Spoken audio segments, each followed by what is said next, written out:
Olá a todos e sejam bem-vindos a mais um episódio do podcast Facility Management Sem Mistérios. Meu nome é Thiago Santana e no episódio de hoje nós vamos abordar um tema que, como vocês têm percebido, tem sido parte de diversas das discussões que a gente vem tratando no quesito e no pilar gestão de pessoas ao longo dos vários programas da nossa primeira temporada. E como é que a gente faz para desenvolver os talentos que a gente tem na nossa organização? Como é que a gente faz para entender e sentir as dificuldades, os anseios, as necessidades desse nosso público? Porque afinal, a gestão de facilities, ele é um negócio baseado em pessoas, ele é um people business. Então quem domina esta arte, quem domina estes aspectos, ele certamente vai colher resultados lá na frente. Antes de anunciar o nosso convidado de hoje, eu quero anunciar mais uma vez e comentar mais uma vez a nossa parceria com a Beer or Coffee. Você já ouviu falar no Beer or Coffee? Não é uma distribuidora de cerveja ou café. O principal objetivo do Beer or Coffee é oferecer soluções para empresas e profissionais que buscam uma nova forma de trabalho, com mais liberdade, colaboração e felicidade. Mas como é que isso funciona na prática? O Beer or Coffee é um marketplace de espaços de trabalho. É uma empresa que te ajuda a oferecer coworking, sala privativa, sala de reunião ou eventos para os seus colaboradores. Todos os custos com aluguel, água, energia, internet, impostos estão inclusos em apenas uma assinatura. É sem burocracias e você só paga quando utilizar. É uma forma de disponibilizar locais com infraestrutura adequada para o seu time e ainda ter uma estrutura de trabalho sem nenhum investimento inicial. Outra vantagem é a possibilidade de contratar pessoas em todo o país. O Beer or Coffee possui espaços em mais de 170 cidades. Seus colaboradores atuais também vão adorar a flexibilidade de local de trabalho e, com certeza, isso vai ajudar a evitar o turnover.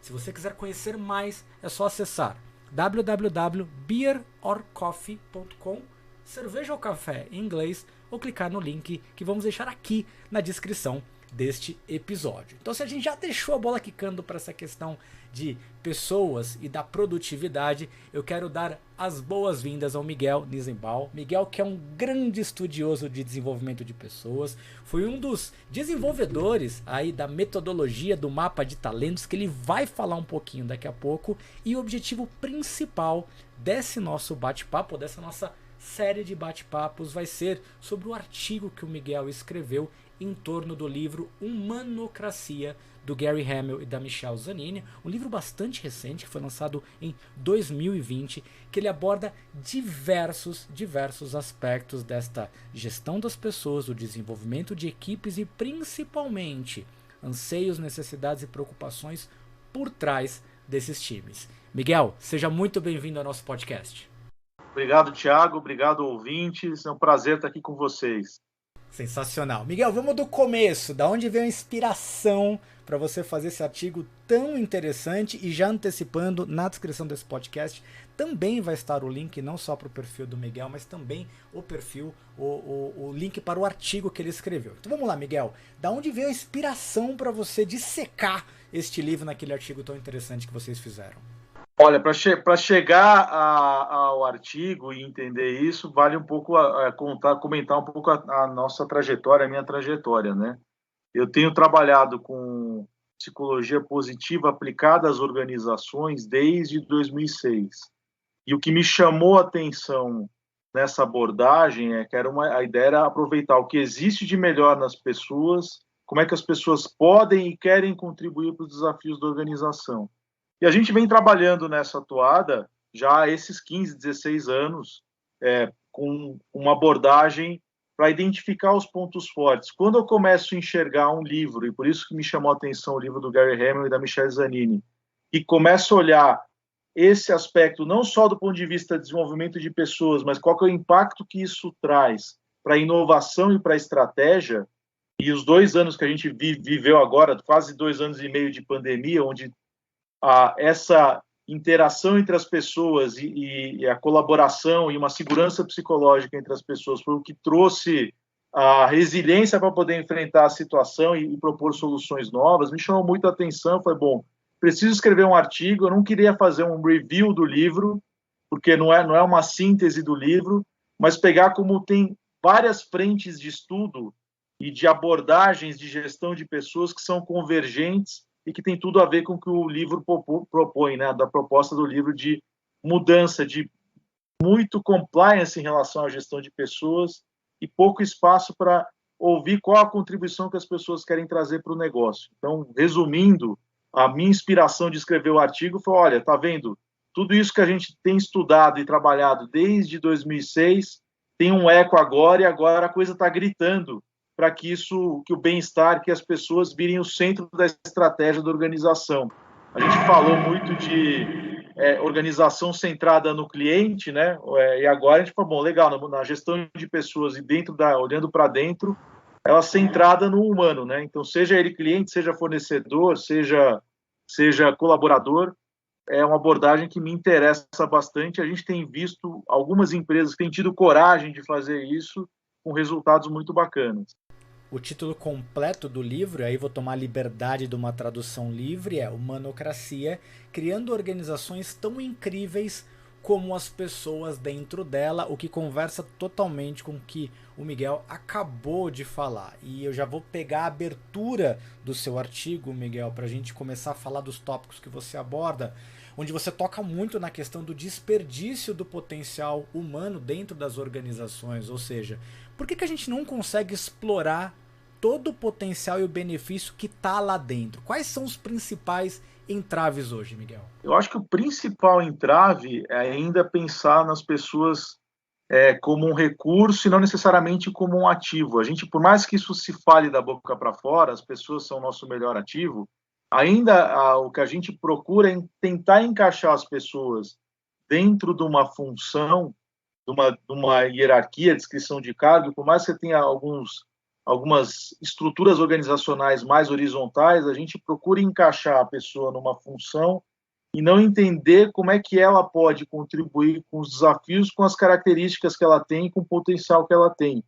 E existe uma ilusão de que ao tentar classificar as pessoas e ter um compliance em relação ao perfil de pessoas que a gente traz para a organização, de que a gente está ganhando tempo e energia. E às vezes eu não olho e falo, para olhar cada uma das pessoas e como é que elas podem contribuir, a gente vai investir muito tempo e energia dentro da organização, mas o resultado que isso traz é incrível. Às vezes eu brinco que as pessoas falam que o tempo que você gasta em avaliar o passado, o que as pessoas já fizeram, o que não vai resolver, e em avaliar as pessoas, se você investisse esse tempo e energia em entender o potencial delas e como é que elas podem contribuir para os desafios da organização, você talvez investisse o mesmo tempo que você gasta em avaliação de pessoas. Você vai fazer uma avaliação de desempenho, você já viveu isso, quantas horas você gasta fazendo reuniões de calibragem, 360, onde eu encaixo a pessoa dentro de uma caixinha, ao invés de entender onde ela quer contribuir, qual que é o sonho dela. São perguntas simples, aí tem abordagens estruturadas com metodologia para inverter essa perspectiva, né? Mudar a perspectiva para um olhar mais na contribuição do que no compliance em relação ao perfil das pessoas, né? O que provavelmente, Miguel, conversa com a primeira parte do seu artigo, que ele traz a pesquisa Gallup sobre o State of Art of the Global Workplace, que ele mede o engajamento das pessoas e o resultado foi extremamente baixo, onde mostra que só apenas 20% dos colaboradores globais eles se consideram engajados. E também eu vou deixar o link aqui, vocês podem ver que o número maior, o primeiro do ranking é nos Estados Unidos e Canadá com 34%, e depois vem a América Latina e o Caribe com 24%, mas você chega no Western Europe com apenas 11%. Então a primeira pergunta, Miguel, primeiro, é um número muito baixo. É surpreendente? E segunda pergunta, o que define um colaborador efetivamente engajado? Quais são as características que você aponta e você fala, esse cara está engajado? Porque 20% quer dizer que de cada 5, 4 não estão. Não é assustador? Cara, é assustador, e eu vou te falar uma coisa. Não é surpreendente, porque essa pesquisa Gallup vem fazendo, acho que desde 2013 que eu tenho registro, mas é bastante antiga essa pesquisa, e os indicadores não mudam muito. Uma hora é 15%, outra hora vai para 20%, ou seja, a gente nunca tem uma inversão de de pelo menos reduzir para 40, 60, né? Ter uma massa maior de gente engajada no trabalho, né? Então, não assusta que ninguém faz nada em relação a isso. A gente tem uma inércia em relação a esse tipo de dado, e o que se faz muito é ações satélite, né? Porque qual que é a grande questão? O que a gente precisa repensar de maneira mais profunda é como é que a gente está gerenciando as pessoas, seja um modelo de gestão, e não necessariamente se eu estou dando os benefícios, ou como é que eu monto um ambiente agradável só com mesa de bilhar, ou seja, não é esse o ponto que vai gerar engajamento. Então, muitas vezes as ações são tratadas como ações satélite, ou seja, eu tenho algumas ações de bem-estar, mas pela carga de trabalho eu não consigo participar dos programas de bem-estar, ou seja, tem algumas incoerências que ainda acontecem. Tem um papel tanto dos líderes como dos gestores de RH de começarem a entrar e demonstrar que isso impacta resultado. Que engajamento tem impacto em produtividade, eu não estou contando nenhuma novidade para você. Agora, o que a gente procura olhar, e a nossa tese aqui, é que engajamento é um aspecto intrínseco, ou seja, ele vem dentro da pessoa e tem alguns fatores que contribuem para que a pessoa se engaje no trabalho. Então, o primeiro deles, a gente costuma falar da teoria de autodeterminação, ou seja, eu tenho que ter autonomia, eu tenho que ter competência, ou seja, conhecimento para poder executar aquela atividade ou responder aquele desafio, e pertencer à organização. E quando a gente fala de pertencer à organização, eu vou falar de um tema que se fala de maneira bastante intensa hoje, que é a questão do propósito, ou seja, a pessoa precisa encontrar sentido na atividade que ela faz, ou seja, significado naquilo que ela faz. O significado tem algumas dimensões. É bem interessante a gente estar batendo um papo especificamente para o público de facilities, porque a pesquisa que foi estudar o que é significado, eu nem mencionei ela aqui no artigo, ela foi pegar como é que as pessoas encontravam um sentido no trabalho. É uma pesquisa feita pela Amy Wernewski da Yale University e também da Jane Dutton. Como é que as pessoas encontram sentido no trabalho? E o principal ponto é que as pessoas, de alguma forma, ajustavam o seu trabalho para atender aquilo que elas acreditavam e a maneira delas serem. Ou seja, que elas tinham espaço para serem autênticas onde elas estavam. E isso independia do nível, isso que é a coisa mais legal, independia do nível hierárquico que a pessoa ocupa na organização. Então, eu tenho, eventualmente, alguém que é auxiliar de limpeza, que, para poder encontrar sentido no trabalho, ela conta piada para os pacientes do hospital, ou conforta a família dos pacientes, faz uma brincadeira, que isso acaba gerando sentido para ela, não necessariamente pela atividade que ela faz. Então, a pessoa pode encontrar sentido por uma vocação de atividade. Olha, eu realmente tenho vocação para fazer essa atividade, pega um médico, por exemplo, ou posso encontrar sentido na reformulação da maneira como eu faço as coisas, como eu trato as pessoas no ambiente. E na área de facilities, como eu imagino que tem uma mobilidade, que as pessoas começam num cargo que, a princípio, a gente acha que é mais baixo, que ela é muito operacional, ela não vai encontrar sentido, mas se eu dou espaço para ela manifestar quem ela é, para ela contribuir, ela vai encontrar mais sentido no trabalho e vai propor, inclusive, mudanças que podem ajudar a trazer inovação, ou melhor produtividade, ou gerar um melhor ambiente na organização. Então, veja o que eu falei: sentido, significado no trabalho, autonomia, algum grau de autonomia. E olha, que supostamente um auxiliar de limpeza não tem tanto grau de autonomia, mas tem. Quando a gente vai olhar o dia a dia, ele tem condição de mudar algumas coisas, de agir de forma diferente.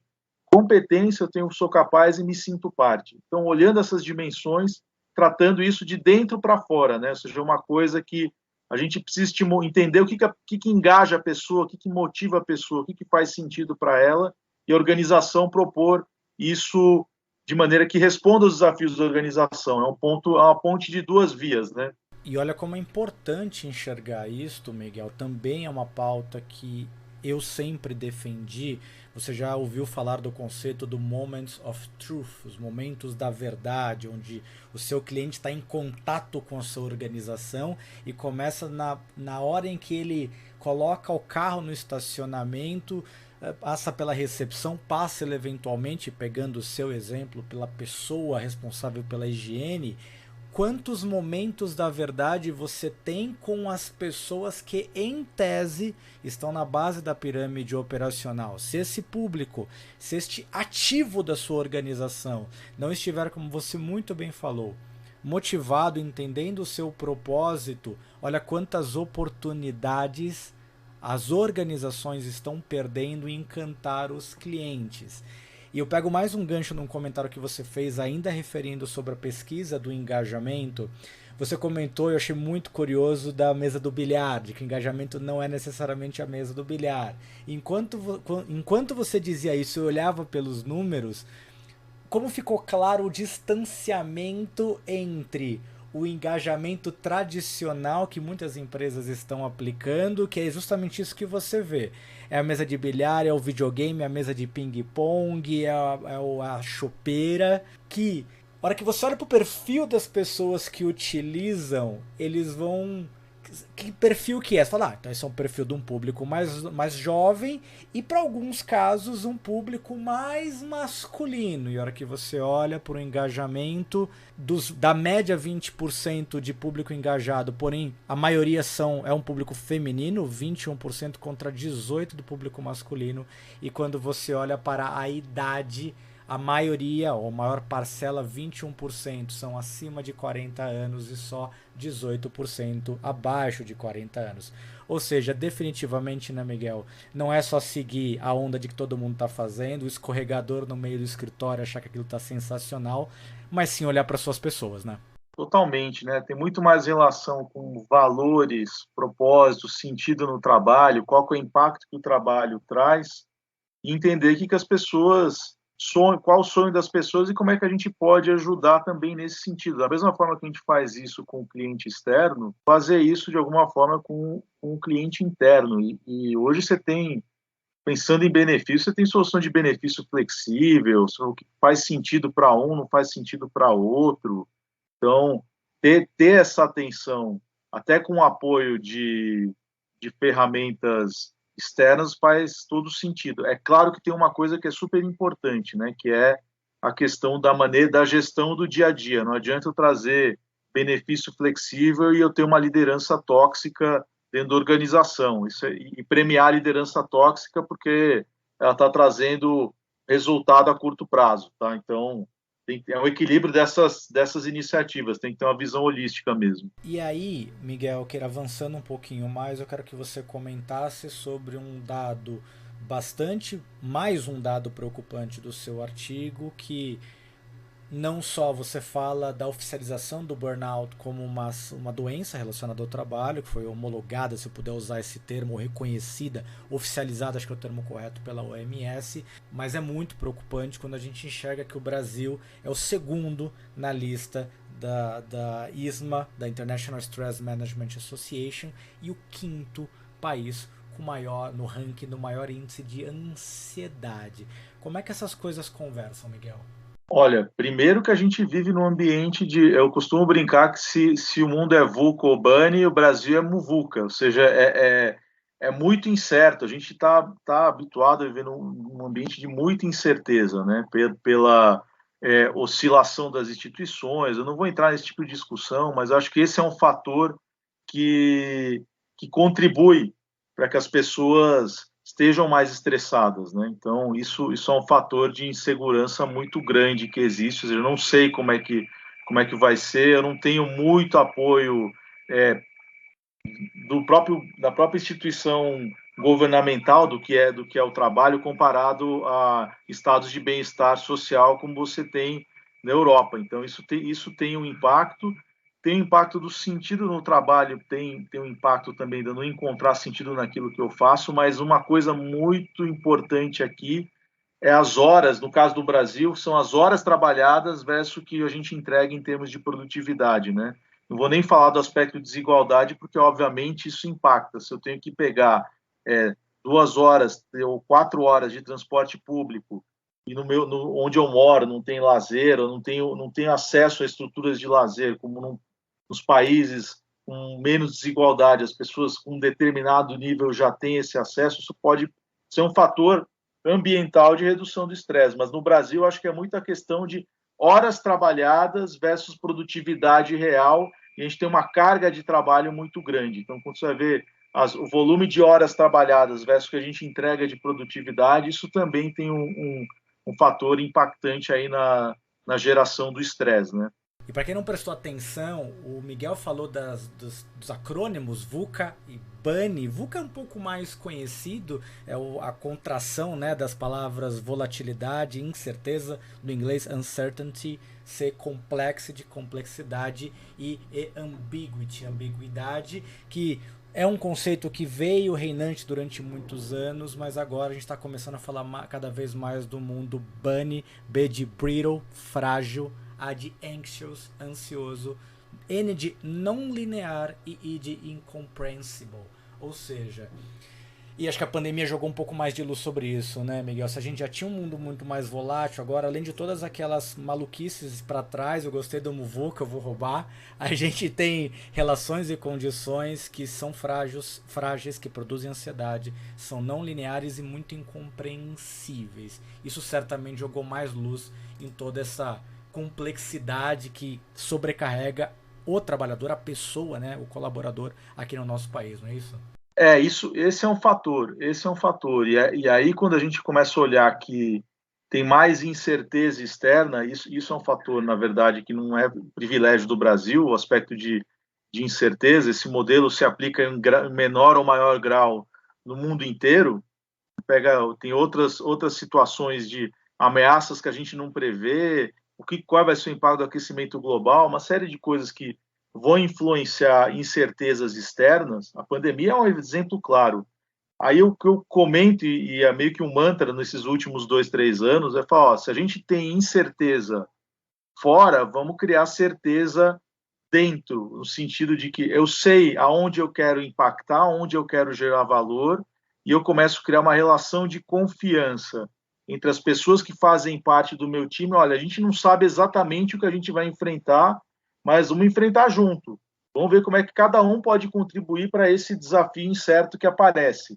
E as empresas que tinham mais clareza nesse sentido acabaram lidando melhor com essa incerteza que a gente viveu nos 2, 3 anos. Não é só uma questão de estar pronto com a infraestrutura tecnológica. A gente tem empresas que conseguiram virar a chave tecnologicamente muito rápido, mas do ponto de vista confiança, colaboração, integração entre os colaboradores, teve uma quebra muito grande, né? E aí você deixa a bola quicando para a gente começar do assunto sobrecarga digital, que você também fala no seu artigo. Os números do Work Trend Index da Microsoft também são assustadores, onde o número de reuniões aumentaram em mais de 140%, mais de 40 bilhões de e-mails foram enviados, quase 50% a mais de mensagens via chat. Fala um pouquinho como é que isso mexeu nas relações, Miguel.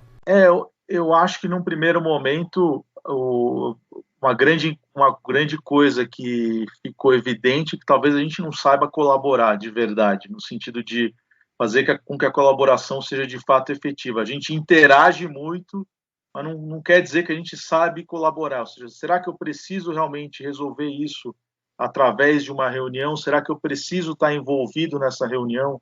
Será que a gente precisa de mais um comitê para resolver determinada situação? Será que a estrutura, como a gente está lidando com os problemas, não está centralizando, sobrecarregando dentro de um líder? Eu acho que isso impacta e reflete isso. E olha que isso aqui, esses dados que você comentou, estão só falando da plataforma da Microsoft, não está falando nem de Gmail, Slack ou outras plataformas de colaboração que existem. Então, tem um excesso de mensagem, um excesso de informação, um super estímulo de colaboração, e isso acaba impactando produtividade. No primeiro momento, a gente teve incremento de produtividade, mas pela carga de trabalho, aí vai ter um impacto eu não consigo, vai espanar, uma hora espana, não é sustentável esse volume de informação que vai rodando nas plataformas. É normal que mais coisa foi para o digital, porque todo mundo foi para o home office, e alguma conversa que viria no café foi para o chat, ou foi para pequenas reuniões, ou para o e-mail, mas a gente sabe que tem uma distorção ali de não saber como colaborar entre as pessoas ou como usar isso de maneira efetiva para que não não gere sobrecarga ou ruído de informação ou interrupção, que é um outro fator aí importante na queda de produtividade, até de bem-estar das pessoas. E aí, Miguel, o que é curioso de ver é de que, ao contrário do pensamento comum que mostraria, num cenário com tanta incerteza, com pandemia, com um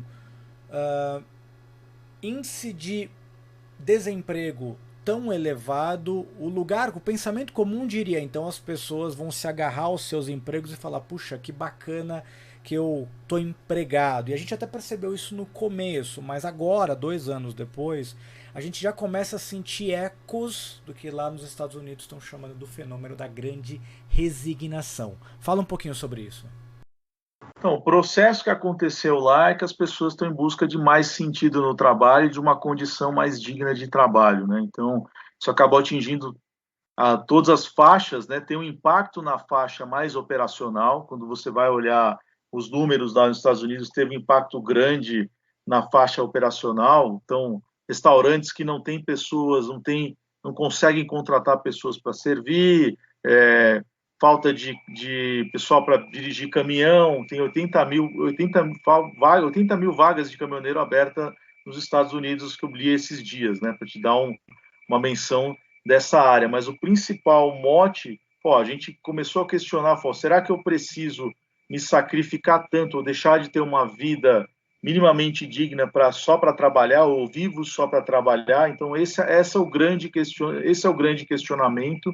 E o que a gente sentiu é que já no segundo ano, ou seja, no primeiro momento eu tenho que me manter na situação que eu estou para até garantir a renda, a entrada, mas já no segundo ano as pessoas começaram a olhar outras alternativas e oportunidades, ou para empreender, ou buscar empresas que estão mais alinhadas com o tipo de vida e o que faz sentido para elas, o impacto que elas querem deixar no mundo.